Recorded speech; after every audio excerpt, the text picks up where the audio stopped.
welcome to the Great Detectives of Old Time Radio. From Boise, Idaho, this is your host, Adam Graham. If you have a comment, email it to me, box13@greatdetectives.net. Follow us on Twitter @Radio Detectives and become one of our friends on Facebook. Facebook.com/Radio Detectives. Before we do get started, I do want to let you know the program is brought to you by the financial support of our listeners, and I particularly want to thank Tim, who gave a donation through support.greatdetectives.net, and I also want to thank Meg and Rosaline, who became supporters at our Patreon site, patreon.greatdetectives.net, at the Detective Sergeant level, which is a donation of $7.14 or more per month. And that puts us very close, within $20 of being at $200 a month in Patreon supporters. You can support the show one-time basis, support.greatdetectives.net and patreon.greatdetectives.net. And we will be discussing some changes to the Patreon rewards after tomorrow's program, so be sure and listen for that. All right, well, for this episode of Ellery Queen, we are headed down under. As I've mentioned before on this program, many great detective programs and radio programs of all genres, including programs like The Shadow and Superman, were reperformed in Australia.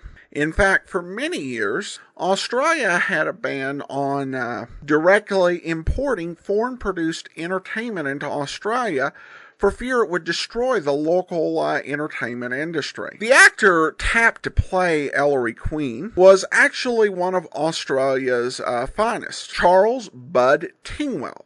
Tingwell was in the early stage of his career at this point. Less than 2 years later, he would head to England and spend nearly 2 decades there doing a variety of work, including voice work, on Jerry Anderson's series, The Thunderbirds, before returning to Australia in 1973. And his distinguished acting career earned him the Order of Australia. He was appointed a member to that, and he was also inducted into the Australian Film Walk of Fame. So he was a very noted Australian actor, though not quite at this point in his career. The original air date on this episode of The Adventures of Ellery Queen is November 19th, 1954. And the title of this program is Nikki Porter's Suspect.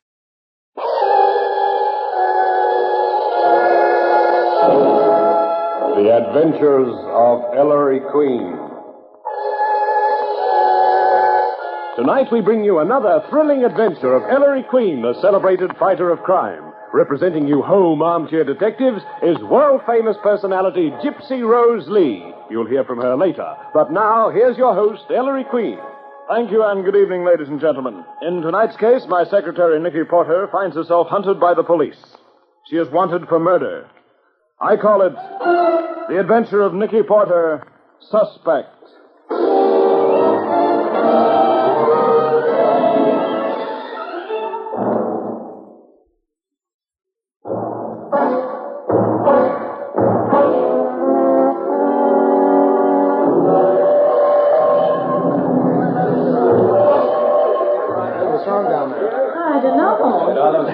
Excuse me. Would you mind letting me through? Now, here you... Oh, hello, Ellery. What's going on here to warrant the attention of Inspector Queen of the New York Police? Oh, just a thing. Thought you up pretty early, son. Early? I overslept. I was supposed to meet this train. Somebody you know coming in? Nikki Porter. She's been visiting her family, and now I've missed her. All the passengers are out. Not all, Ellery. Here, down here. To the train? Huh. What happened here, anyway? Oh, guy just down here with half his head blown off. It's in a compartment.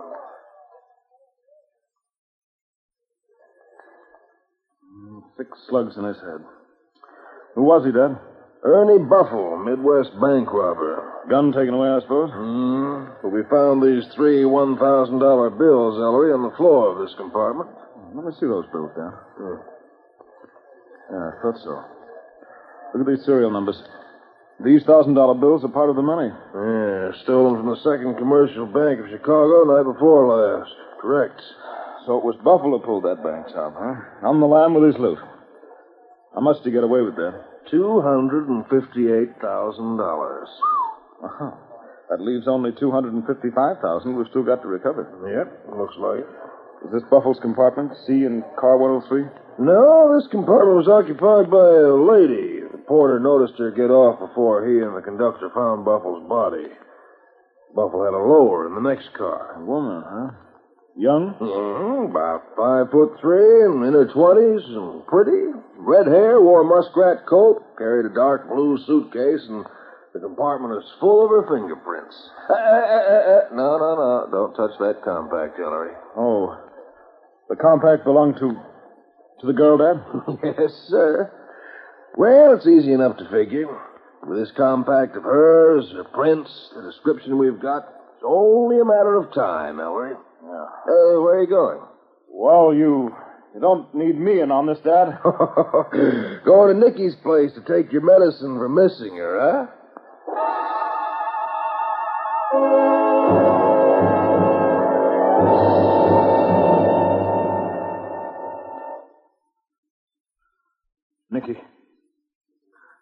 Nikki, wake up. Nikki. Nikki, it's Ellery. Ellery? Nikki, listen to me. Nikki, will you listen to me? I was in Kansas City. Nikki, you left Kansas City. You wired me yesterday from Chicago that you'd arrive in New York at 8:30 this morning. The train? Were you in a compartment, Nikki? Tell me. Compartment? Car 103, compartment C? Yes. Oh, I see. I'm so sick. I ate. Oh, Ellery, what happened? Don't you know, Nikki? I can't seem to remember anything. Well, don't you remember leaving the train? No. Oh, look at me.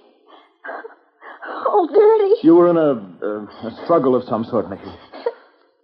Struggle? You suffered a violent physical as well as nervous shock. It brought on a temporary amnesia, Nikki. Struggle? That man. Then you're beginning to remember. Now, when did you first see this man, Buffalo? Buffalo? Yeah, the man with the broken nose, Nikki. He's a criminal wanted for bank robbery. Bank robber? So that's why he... Nikki, he's lying on the floor of that compartment dead, shot to death. You left your compact there. Your fingerprints are all over the place. Nikki, you're in a jam, so talk, will you? I killed him. I killed him. Oh, Nikki, how did you kill him?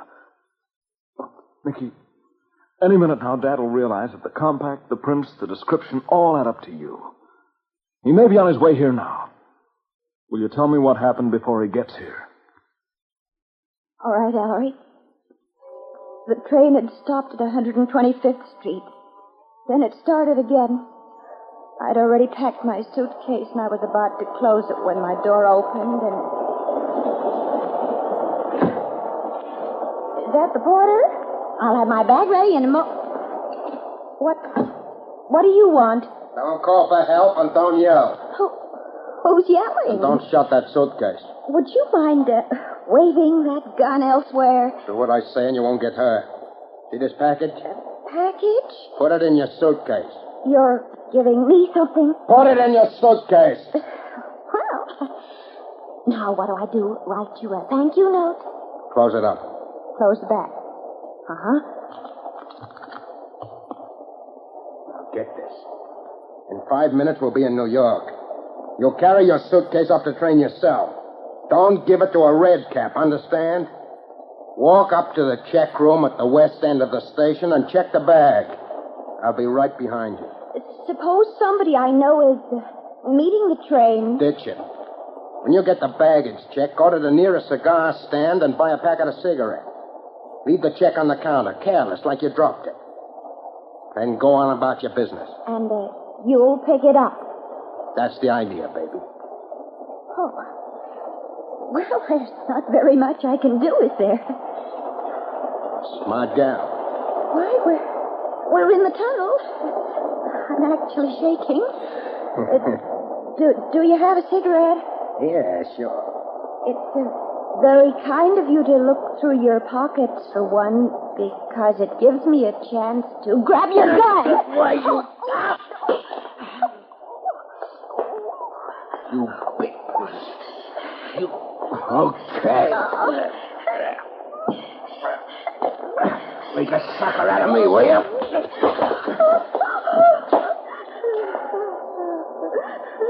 Now, get up off that floor. We're almost in. Get up or I...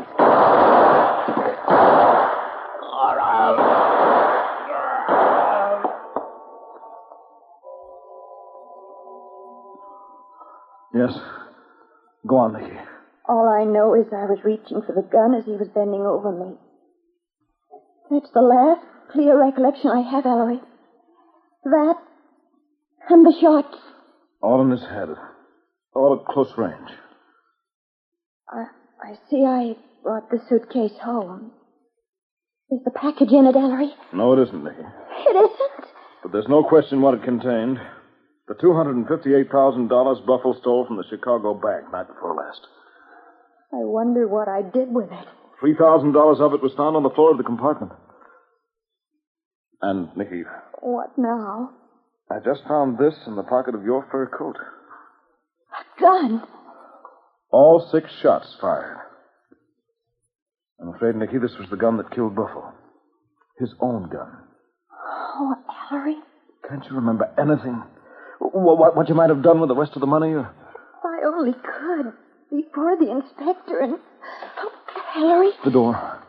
The police. The police after me. Now, look, you're to tell Dad the truth. Meanwhile, I'll be backtracking, trying to find the money. Don't give up, understand? Just hang on. All right, Ellery. That's the stuff. I'm coming. Coming, Dad. I'll come right in. Drop the rod. Ellery? You heard him, Bud. Drop the rod. Sure. It's not loaded anyway. I got it, Reader. Yeah, it's Ernie's gun, all right. That was a good hunch, Frank. Following this guy from the station. Jupe, shut the door. Ellery, I don't understand. Who are they? You followed me here from Grand Central? Yeah.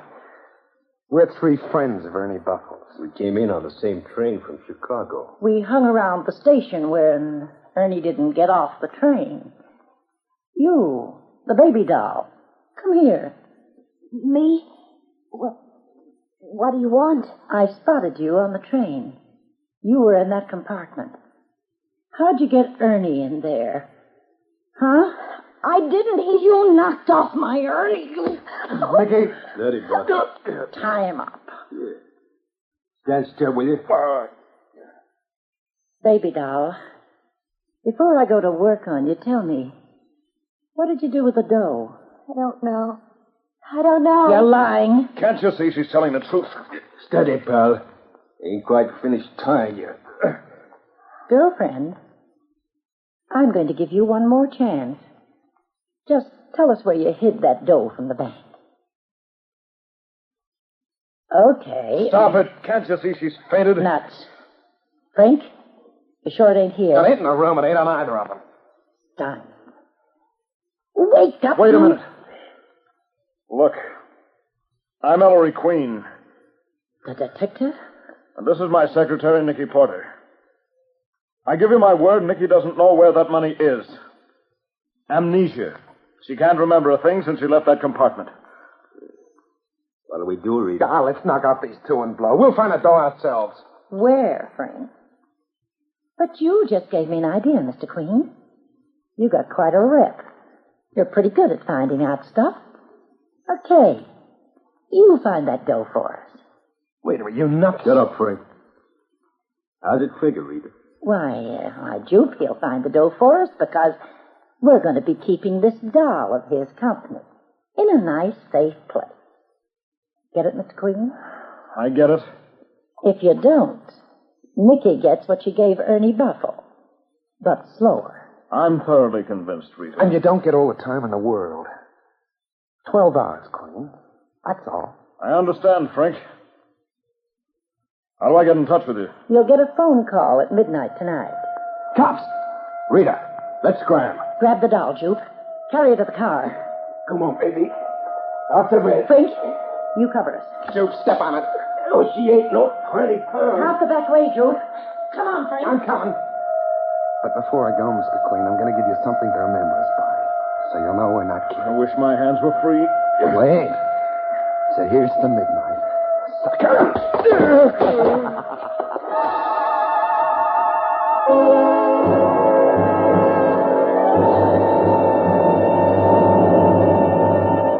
And there, ladies and gentlemen, you have the first part of our mystery. You'll hear more shortly.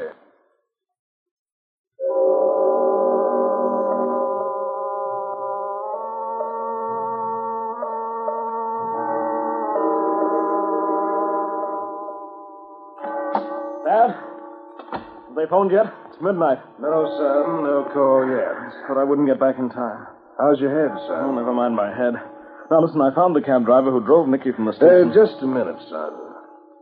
Dad, what's the matter? Just 30 seconds ago, look what I found in the suit you were wearing this morning. Oh, that. It's a $1,000 bill. One of the missing bills from Buffalo's Hall. Where did you get it, Ellery? Oh, don't act the inspector with me, Dad. I found it in the pocket of Nikki's fur coat, along with Buffalo's gun. I didn't even tell Nikki about it. I thought you said Buffalo's pals searched you. They did, but I pawned the bill. And after they got through frisking me, I simply put the bill in my pocket. Now, listen. It all adds up I to the... know what it adds up to, Ellery. Once we get Nikki back, I'll do what I can for her, but... Sure. Where's that call? Now, what were you going to tell me? Oh, never mind. What's this, Dad? The autopsy report on Buffalo. Very interesting. What's interesting about... Call. I'll get it. Ellery Queen speaking. Well, How's Nikki? stop stalling. She's okay. So far. Did you find out where the dough is? Yes? Where is it? I'll tell you when I see you, Frank. You and Jupe and Rita. Oh. Will you have the dough with you? No, but I'll tell you where you can find it. Where do I meet you? Nothing doing. I don't like it. Suit yourself, Frank. Goodbye. Oh, wait a minute. Don't you care about the day? You won't let me see her? Obviously, it's too late. Okay. Tell me where to drive. Pick me up at First Avenue and 96th. Here he is, Jupe. Inside. Everything okay, Frank? Sure, Jupe. No cops hiding in his car. Nobody tailed us. I'll guarantee it. Where's Nikki? Not so fast. Rita, I didn't see you there. Where's Nikki Porter?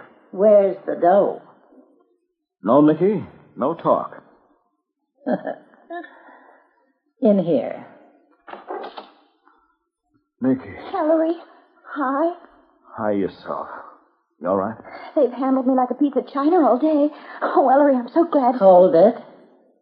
So here she is, Queen, still in one chunk. Now, where did she hide the dough? She didn't. What? Ellery, what are you talking about? I was able to trace your movements, Nikki. You carried your suitcase right from the train to a station cab. You spoke to no one. No one came near you. You gave the cab driver your home address. He drove you right there. You got out, and your landlady saw you come in and go to your room. You didn't drop anything. You didn't leave anything in the cab. The bulk of that stolen money wasn't found in your room because you never brought it there. You never took it from the train, Nikki. Then someone else did? Someone else did. Malarkey. Next thing we know, you'll be telling us she didn't bump off Ernie Buffalo. She didn't. She didn't. I didn't, Ellery. No, Nikki. I just saw the autopsy report. I didn't kill him. At the time of the shots, you were on the floor, and Buffalo was coming at you, leaning over you. The autopsy report shows that all 6 bullets struck Buffalo's head at the top and at the back.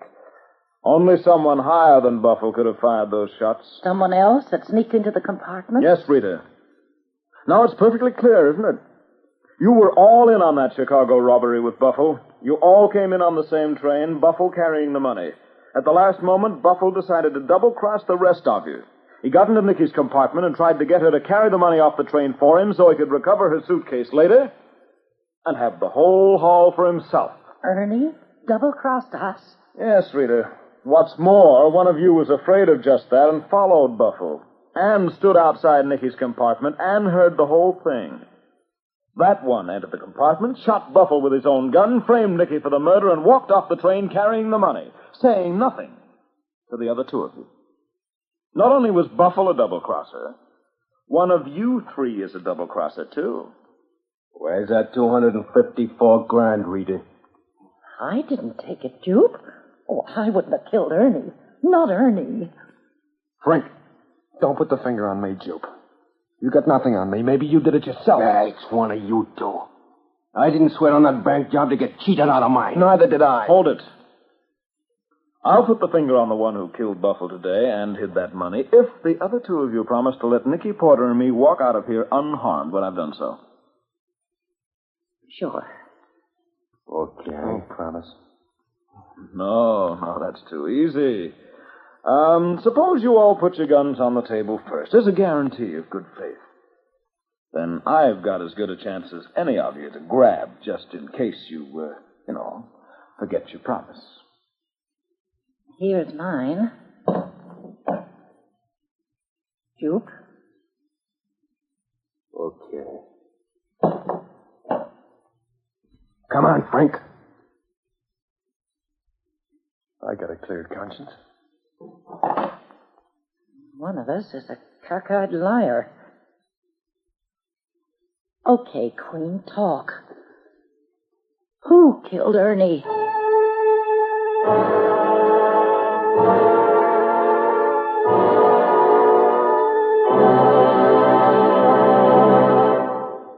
And there, ladies and gentlemen, you have the mystery. Nikki, would you introduce our guest armchair detective? No, sir. Nikki's still a little shaky, so I'm going to help out while Nikki rests. Dad, is that the real reason you want to be in on this interview? Why, of course, Ellery. Well, anyway, it's a very great pleasure to introduce our guest for tonight, that world-famous personality currently appearing at the Palladium Theater in Sydney, Miss Gypsy Rose Lee. Well, welcome to the show, Miss Lee. Well, thank you, Ellery. And thank you, Inspector. Yeah. Good evening, ladies and gentlemen. Of course, Ellery, you're much more fortunate than I am. You have your wonderful father to help you solve your solutions. Yes, Miss Lee, I am. I'm very fortunate. However, before we proceed with your solution to the mystery, we'd all like to meet you personally. Yes, indeed. Well, you've certainly been a smash hit at the Sydney Palladium. Are you visiting any other Australian cities, Miss Lee? Oh, I wish I were, but I'm going to have to get on back home, I'm afraid. Although we'd like to play Adelaide and Melbourne and particularly Perth. Uh-huh. I'd love to see Perth. People have told me it's so beautiful. Well, then, we'd... Miss Lee, how do you like the audiences here? Oh, I think they're just simply wonderful. I think you're pretty cute, too. You know that? Well, that's really... Miss Lee, of course, you're a well-known mystery writer yourself, too, aren't you? I mean, I've read your mysteries. Mother Finds the Body and the Striptease Murder. Oh, they're wonderful. Well, thank you, honey. Actually, you know, at home, the Striptease Murders wasn't called that at all. It was called the G-String Murders. But they figured that in Australia they wouldn't know what a G-string is, so they'd probably think it was something to do with a violin. So they changed it to Striptease Murders. I see. Well, you're quite a... Yes, I think that's marvelous, Miss Lee. And do you have any particular hobbies outside the theater and writing? Well, yes, I have. What is your favorite hobby? Well, I could sort of match it, maybe, and we could compare hobbies. Indoors or outdoors? Well, wherever you like. I like to collect stamps. Yes. Philately is one of my hobbies. In fact, I'm thinking of taking it up full time, aren't I, Ellery? Wasn't I talking to you just the other day? I guess so, Dad. Yeah, sure.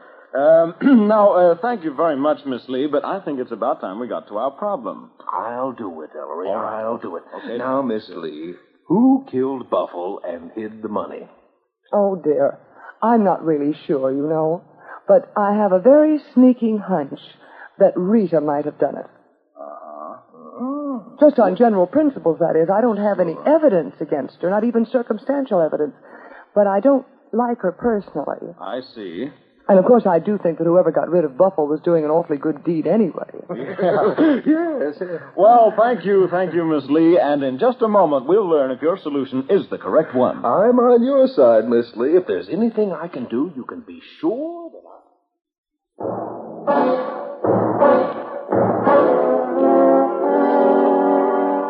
Rita, how much money was in that haul? $258,000. $258,000. But Buffle's killer left some of that money to frame Nikki Porter, so he didn't get away with the whole amount. Duke, how much did the killer actually get away with? I just said a minute ago. $254,000. $254,000. Frank, is that right? Huh? No. It ought to be $255. The papers today said 3 $1,000 bills were left on the floor of the train. The papers were wrong, Frank, because the papers didn't know that the killer left an additional $1,000 bill in Nikki Porter's coat pocket where I found it. So that does make 4, and 4 from 258 is 254, as Jupe correctly stated. See, Frank? He sees Jupe, but apparently you don't. Because only 3 people in the universe know that the exact amount in the killer's possession is $254,000, Jupe. I'm one of them. My father, Inspector Queen, is number 2, and he didn't know till 30 seconds before Frank's phone call to me tonight. And Buffle's killer is the 3rd. And how did you know, Jupe? Well, this dame of yours, Nikki, she spelled it today. Impossible, Jupe. Nikki herself didn't know. I never told her. No, Jupe, there's only one way you could have known. And that's if you planted that bill in Nikki's pocket. Don't move. Dirty double-crosser had another gun. Get to the other side of the room, all of you. I'm going to take these rods, I'm going to get that door, and I'm going to scram out of here. First one that comes after me gets... Don't move, Jupe. Go on, get him, man. Oh, come right in, Dad. Yeah, do you hear what he said, Ellery? He's going to get the dough and scram out of here. That means he's hidden it in this house. Men, search the house. Okay, come on, you. Take these 2 cuties in, too. Come on. Nikki, I can't tell you how I feel thinking all day today that you... Oh, Nikki, will you forgive me? Why, Ellery, it's the inspector. When did he get here? Huh? Good grief, Dad, it's another attack of amnesia. Oh, nonsense, son. She's just out on her feet. Come on, honey. We'll take you home. Grab her under the other arm, Ellery. Easy does it, Dad.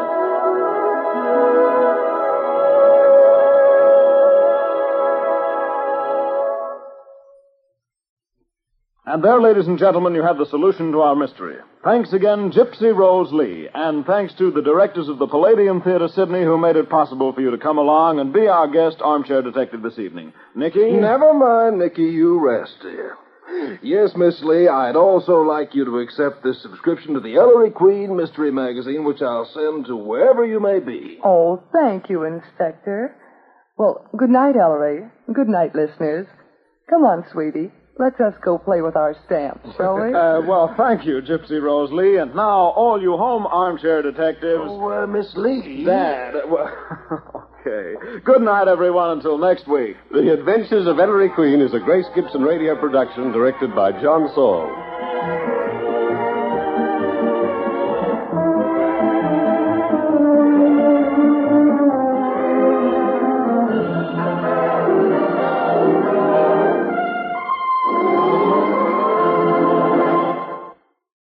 Welcome back. Well, the episode title was a bit of a misnomer, though it was taken from the American series. But Nikki's biggest concern in this episode wasn't so much being a suspect as it was being a hostage. And the final clue was a bit disappointing, and you can hardly blame Gypsy Rose Lee for getting it wrong, because the key clue was a verbal slip that Ellery obtained after the challenge to the listeners. So as they might have said in Australia, and certainly other parts of the English-speaking world, that was hardly cricket. The acting was good, though I have to say, I think Tingwell may have had the deepest voice of any Ellery Queen actor we've heard.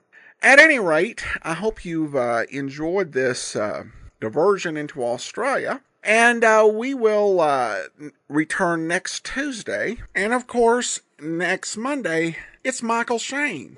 In the meantime, send your comments to box13 at greatdetectives.net. Follow us on Twitter at Radio Detectives and become one of our friends on Facebook. Facebook.com/Radio Detectives. From Boise, Idaho, this is your host, Adam Graham, signing off.